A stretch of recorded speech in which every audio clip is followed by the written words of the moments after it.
Vomitings అనేది చాలా భయంకరమైన సెన్సేషన్ అండి.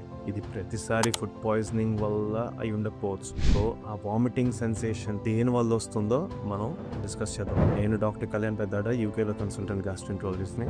నాజియా, వామిటింగ్ సెన్సేషన్ అనేది మనం బ్రాడ్ గా gastro causes, non gastro causes కింద డిఫరెన్షియేట్ చేయొచ్చు. గ్యాస్ట్రో కాజెస్ చాలా ఉంటాయి. Poisoning, severe reflux, acidity, pancreas inflammation ఉన్నా, లేదంటే గాల్ బ్లాడర్ లో ఇన్ఫ్లమేషన్ ఉన్నా, లోపల సివియర్ ఇన్ఫెక్షన్స్ ఉన్నా, లేదంటే నీకు కాన్స్టిపేషన్ ఉన్నా కూడా ఆ స్టూల్ బిల్డప్ అయిపోయి కడుపు స్ట్రెచ్ అయ్యి ఈ నాజియా సిగ్నల్స్ అనేవి బ్రెయిన్ కి పంపిస్తాయి. సో కాన్స్టిపేషన్, కొన్ని కేసెస్ లో క్యాన్సర్స్ లాంటి కండిషన్స్ వల్ల కూడా నాజియా వస్తుంది. లోపల మీ స్టమక్ కి స్మాల్ బౌల్ కి ఒక కనెక్షన్ ఉంటుంది, ఒక స్మాల్ హోల్.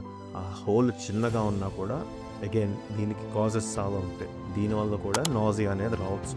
ఇవి జనరల్లీ వచ్చే gastro causes. Non gastro causes లో మెడికేషన్స్, చాలా రకాల మందులకి నాజియా అనేది ఒక కామన్ సైడ్ ఎఫెక్ట్. సో మీరు కంపల్సరీగా ఆ medication pros and cons, side effects ఏంటో తెలుసుకోండి. అదే కాకుండా మీకు డీహైడ్రేషన్, లేదంటే సివియర్ స్ట్రెస్ లేదా యాంగ్జైటీ, మీరు ఎక్కువ స్ట్రెస్ పడితే కళ్ళు తిరుగుతున్నట్టు అనిపిస్తుంది చూడండి. సో అది మీ వేగస్ నర్వ్ ద్వారా మీకు ఇది కాజ్ చేస్తుంది అనమాట, ఈ నాజియా అనే ఫీలింగ్.